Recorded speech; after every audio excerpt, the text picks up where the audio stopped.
Thank you, Will, and hello, everybody. My name is Nicholas Giudice. I'm from the University of Maine, and I'll be moderating this panel with Amos, Ashley, and Sheila. We have really a truly excellent panel of innovators. I'm really excited. So our topic deals with the relation of human perception and augmented reality and really interactive technologies more broadly. And the goal is to kind of think about some of the big issues in these areas that developers need to think about, researchers should be thinking about, and ultimately that will benefit users and what users may want to think about when using these technologies as they develop and as we move forward into the future. So our panel is our experts that have all been working on different solutions using these technologies, and those are some of the things that we'll talk about. I'll start by throwing out some questions to you folks. And I warn you, I may jump in and interrupt if I think we're kind of getting off track or to keep us going. But I think these will be kind of good starting points. So as a first question, kind of a general question. So I argue, and I'm coming from a perspective as someone that's congenitally blind and worked in this field for a long time. I argue that most challenges faced by people who are blind or visually impaired are really due to insufficient access to critical information and not necessarily due to vision loss. And that's something we can debate. But I think what isn't debatable is that there's a clear link between having greater access to information and people's increased sense of independence and sense of well-being. And the reality is that augmented reality and interactive systems have huge potential for providing this information, right? So that's certainly true. But then there's also this situation where when we use this technology, it often feels that we're kind of dumbing down the ways that we communicate. We're limiting the skills and the way that we actually interact with these technologies. So my question is, how can AI and related tech best support humans in ways that actually help us learn and help us grow as this stuff develops into the future? And I'll throw it to Amos to get us started. Oh, wow, that's a big question, Nick. My name is Amos Miller. I'm from Microsoft Research, and I lead our work on Soundscape. And we play around with that question a lot. Like you say, AI has the ability to really see for us, hear for us, detect things for us, inform us of a whole range of ability of what's going on around us that would be very empowering, but it also has the power to infer from that what we should be doing, what steps should we take, how far to walk, when to turn, when to lift our arm, when to put it down. And I think that there is a boundary there where you overstep and take away the agency from the individual. One way, for example, that in the world of Soundscape that we deal with that question is that we avoid the technology from giving the user instructions. Stay always on the right-hand side of that continuum and say, it is about providing information that empowers the user to then think about what options they have, what inputs they get from their senses, and take their best decision, whether they're navigating, whether they're looking for something, whether they're trying to make a decision, do I turn left or do I go straight at this next intersection? That makes sense, but what happens, and anyone can jump in here, what happens, Amos, some people I feel want to be given that information, they want the system to be kind of guiding them, and so how do we deal with that dichotomy of kind of your guiding logic of letting the human be human and not not be driven by the AI and the technology versus people that really want that? Well, I don't think we should, I don't think it's about hiding information away. I don't think the technology should be clever and say, well, I'm not going to tell you the answer. Yeah, but if we think about how could it help us have that information, if it's about, a great example I heard was about a heart rate pacer or a heart rate monitor. For runners, it's very important for them to know and to be able to monitor their own heart rate. If you have a heart rate monitor on your wrist and you just look at it and you don't develop the skill to listen to your own body. But you could also use that by having the heart rate monitors ask you, what do you think your heart rate is at? And you give it the answer and you say, well, it's just above a bit about that. So with the same piece of information, you help the person build their own skill in listening to their body. Right. As an example. Let me jump to another question. Most of us on this panel, including myself, have some interest in navigation of blind people in different ways, but you know, how people move and interact with their environment.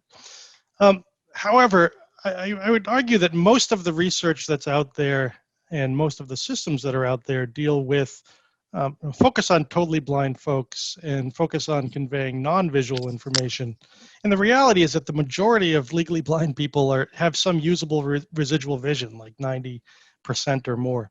And so my question is, moving forward, what are the unmet navigation needs for people with usable vision that should be addressed in this type of technology, and what technology is best used to provide this information and to assist these users? Ashley, why don't I throw that to you to start? Sure. For the people that still have some remaining eyesight, what the current trend, at least the area that I'm working on, is to use augmented reality to help them navigate their surrounding. The way we're doing it is we enhance the visual information for them. You usually involve with, you need to have an outward-facing imager. You're taking information and then you enhance the information by enhancing the contrast or the edge detection. So it can help the person that use their remaining vision to see those extra enhanced information.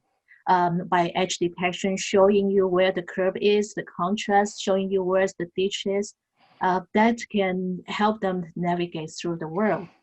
And AI definitely has a place for that.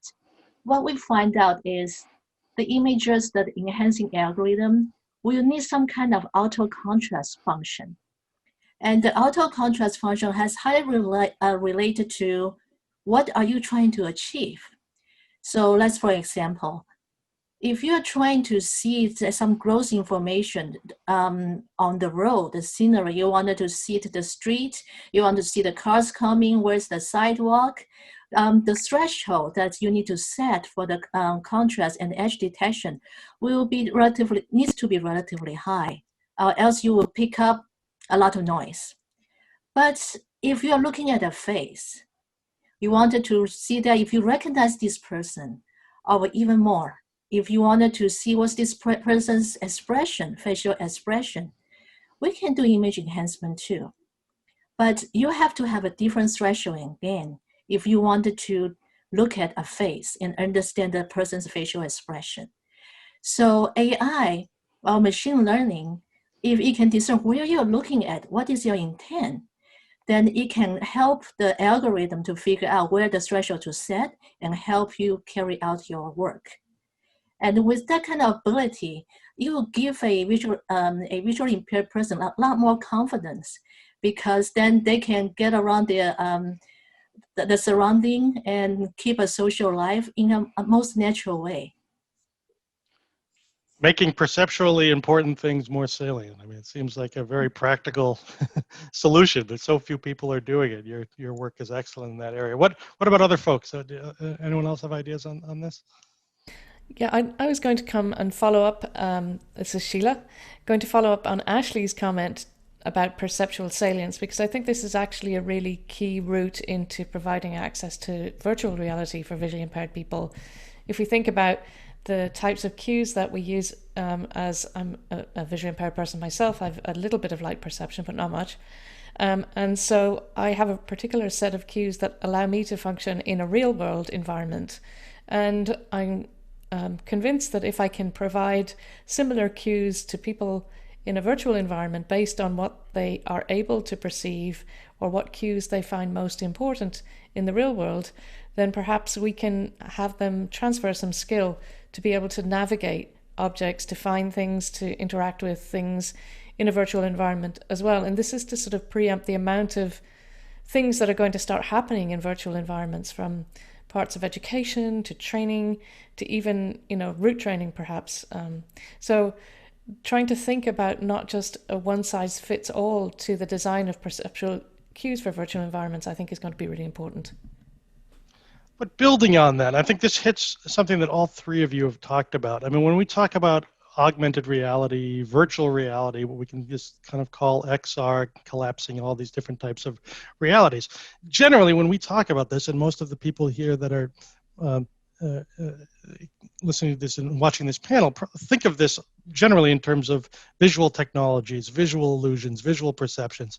We have a lot of traditional ideas of immersion, traditional ideas of how sighted people interact with virtual reality are generally synonymous with visual environments and visual interactions. And so it kind of brings up the question, the things that you just talked about, Sheila, and the things that we know as blind folks, we interact with the world. Obviously, we do it not using visual cues, and it works very well. But if we are going to extend these experiences, what are the technologies that we can use to support immersion, to allow this skill transfer that you're talking about for blind people using non-visual virtual environments? I can jump in. It's Amos here. I think the first point is understanding what reality, that reality is a construct that's constructed in the mind, in the brain, based on sensory input. So we all, even if we can't see the environment around us, we have a sense for that reality.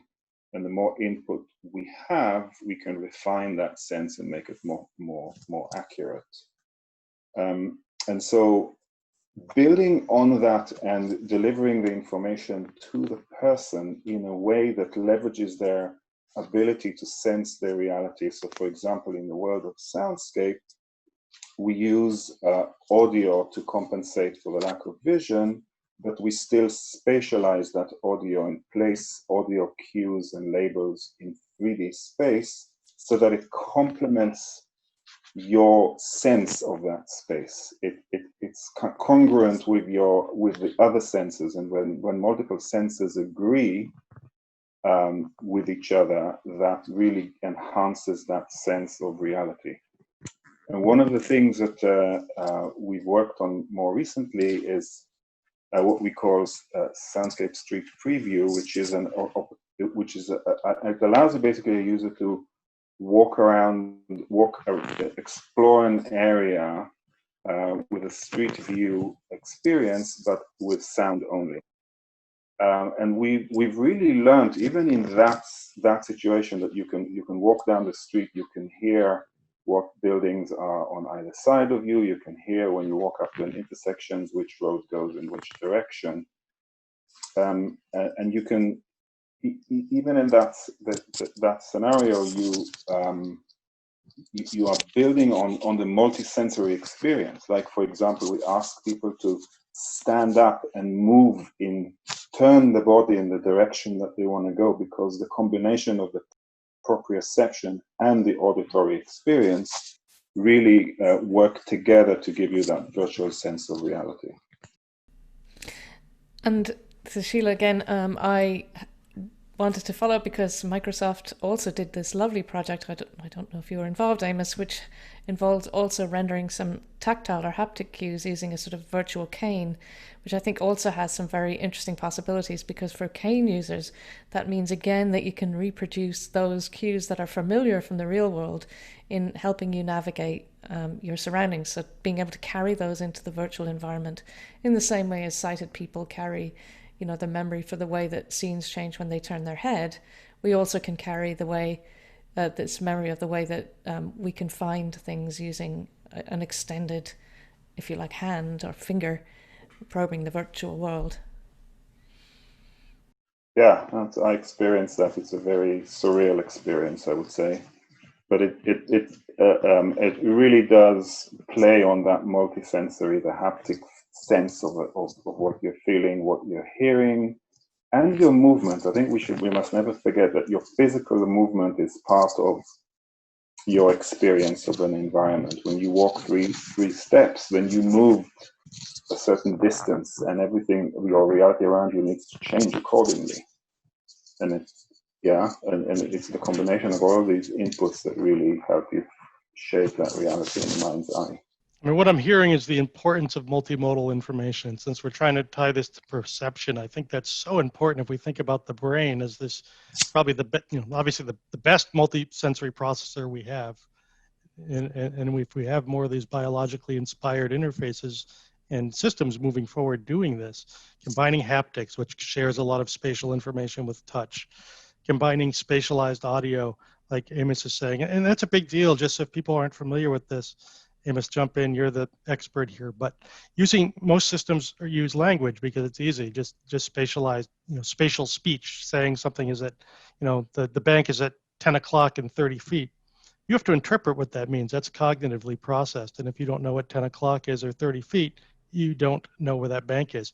But when you hear it localized in space, as Soundscape is doing and as other projects are doing, that makes it a perceptual interface that makes it much more cognitive, much more intuitive, much more usable. And when you combine that with movement and haptics, I think that's what we're kind of synthesizing to say that's important. Yeah, I think the language space is a really interesting one. I think it is a high processing, and when you process a language as like a sentence, this is 20 feet to your right, you actually block a lot of the other sensory input while you focus and process that information. On the other hand, language could be extremely empowering, and I always think about how, in using more poetic or metaphoric language, you can, with a very short sentence, deliver a whole image into the mind that can create a whole, when you have really great audio describers that kind of describe a scene or a church, in half a sentence, you've conveyed the whole thing. And that's an area that I think is also part of perception that I have not yet seen explored in AI to a large extent. We also believe multisensory input is important for navigation. Through the interview we had with visually impaired, some people that they've told us when they're on the street, when they're stressed out, when there's so much going on, they can get sensory overload. So they appreciate there's more than one source telling them where things are. So kind of building on this a little bit, the reality, maybe a bad word, the potentiality, that what is actually happening, not virtual, is that XR and these types of technologies, AI-based technologies, virtual technologies, are just becoming more mainstream, right? And there's all types of applications and fields that they're being used in and being relied on from education to engineering, from medical training to social media and pretty much everything in between. And so my question here is, what do researchers and designers such as yourself and what advice would you give to other people moving forward? What do we do to ensure that blind folks and visually impaired folks don't get left behind as this technology becomes more pervasive moving forward? Sheila, let's go with you. Gosh, well, I think it's we're always going to lag behind, but I think we do have some things in place, like the work that Amos is doing, which really demonstrate that it's possible to build very rich virtual environments that just don't have any visual component. I think one key element here is going to be providing accessible content creation tools that blind people themselves can use, because I think the more we can do to demonstrate what's useful for us, the better, the quicker we can get something, the ideas that make sense for us out into the rest of the world. Because as is always the case, it's harder for somebody who doesn't share our experience to design something that's going to be really meaningful for us. So I think accessible tools and getting blind and low vision people involved early in the design process is going to be really important. Brilliant. You can't just have an end result. You need to have people involved in doing it. Yeah. I was going to say exactly the same thing. I think there is such an incredible talent out there and including people with a range of abilities at the outset is just mind-blowingly useful. We've recently explored the contribution to a panel that's looking at disability for autonomous vehicles. How do you ensure that autonomous vehicles are inclusive? And often people think about, okay, well, it's got to have sort of some kind of a voice interface so that you can communicate with it. But when you ask people with disabilities what are the things that concern them, it's at a completely different plane. It's all about trust. It's about knowing what's going on and feeling that they have some form of control about what's going on. Like, so important to involve people at the outset. You'll just discover whole new dimensions to the experience you're trying to create. Yeah, I agree. So I was a clinician, a optometrist. Low vision was my specialty for many years. And with this project, we work with Vista Center, and we talk to many visually impaired subjects, and we talk about what is their concerns. So to make sure that how can we use the mixed reality to help people in terms of learning, I feel that there's different aspects that mixed reality can contribute to that. So when it comes to near work for students, when they come to learning, what we've heard a lot is people with visual field restriction, they have problem reading normal textbook because as they scan over line by line, they tend to lose places. So how do we help them to make sure that they are not going to lose places easily and therefore they can read as fast as they could and comprehend that? For people that with scotomas, again, similarly, it's easy for them to lose places. So if we have a solution that can help them to keep their places, a lot of people told us that they can have a much better learning experience that way. In terms of distance learning, so if you sit in a large lecture hall, you need to see that whiteboard or blackboard. People tend to need to use a telescope or a reverse telescope depending on their needs. And that alignment takes time. So they need to do frequent alignment because they need to look at the board and then they need to look down to take notes, etc. That is an issue for them. So our Mojo lens, that what we are trying to do is we can pre-align the projector and the image, the outward-facing imager, so that they don't have this frequent alignment issue. Once aligned, then they can just focus on what they need to do, what they need to learn. And on top of that, we feel that in school, another aspect, really important education is social emotional. So we aimed to provide them that near to zero social cost of solution, that invisible computing, so they can hang out with their friends, normally sighted friends. They can see their body language or their facial expression easily. So they can have a normal social emotional development, just like rest of the population.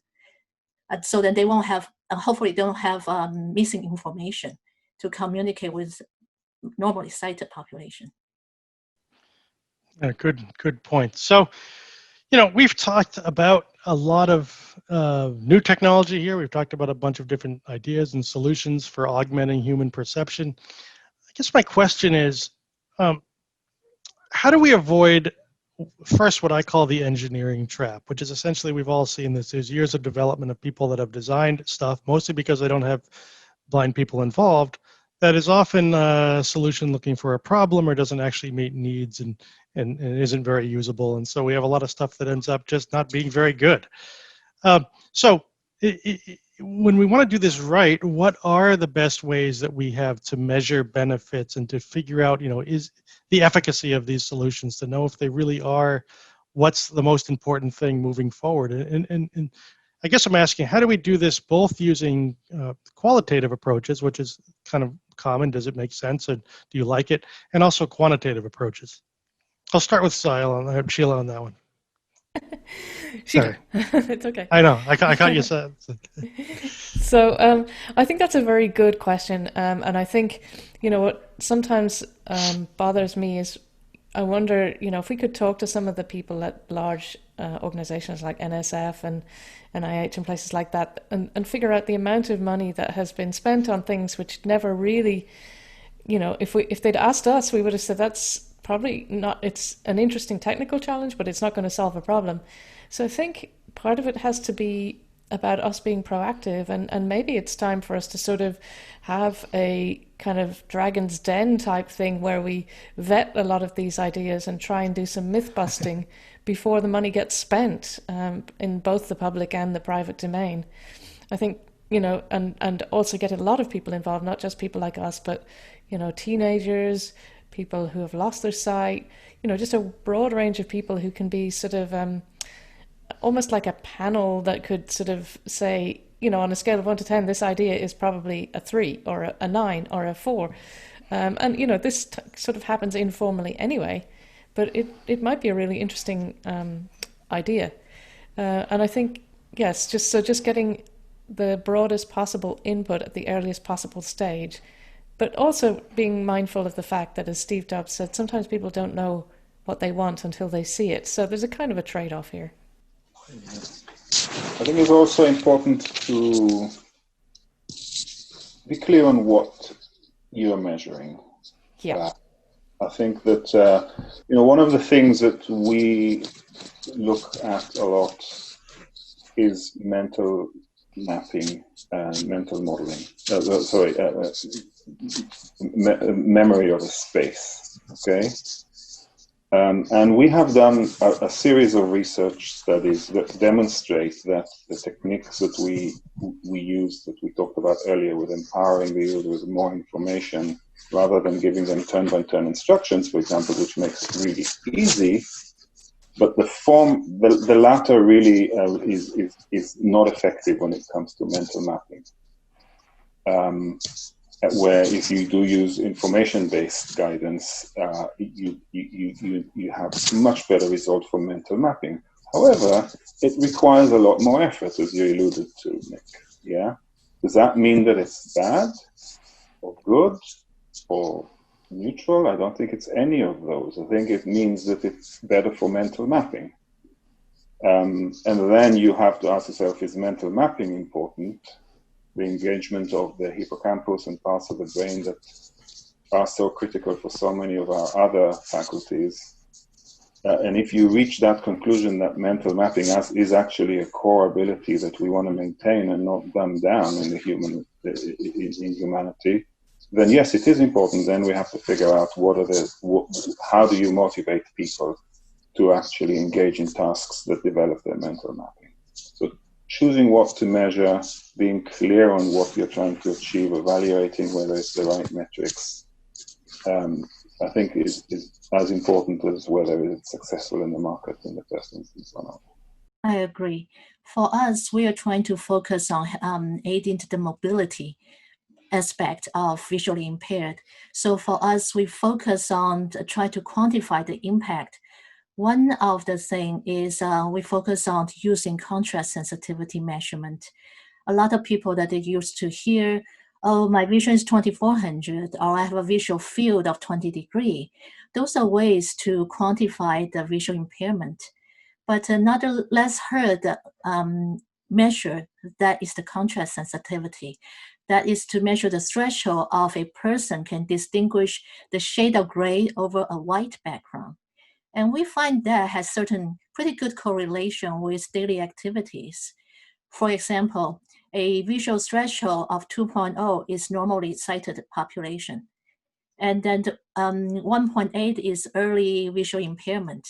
So when the number from 1.8 dropped to 1.5, then we have found that there's reporting of 3 times more fear of falling. That is significant clinically. So our goal is to look at how do we help a person with 1.5 threshold contrast sensitivity and can see that 1.8 target through our image enhancement. If we can do that, that is a way that we quantify the improvement of the device. another way that we're thinking to do is a questionnaire, daily activity questionnaire. There is a NIH, or National Eye Institute, National Institute of Health, that they have validated questionnaire. So they ask daily activities, and then you can report before and after the device whether the user feels they can perform their activity better. And one last thing that we look at was looking at setting up different obstacle course. So if the device can help people move around faster than without the device, then we know that. So just to wrap up, it sounds like there's multiple ways that we need to be able to think about measuring and trying to be as inclusive as possible. I think the bottom line is that we need to make sure that we are including blind folks in not only in the studies that we're doing, but in the designs that we're doing. People out there in the audience, I think this is a really important message. Use multimodal information and use end users to get their input to make your stuff better, to put it scientifically. Anyway, thank you very much. You guys have been a great panel, and I'll throw it back to Will.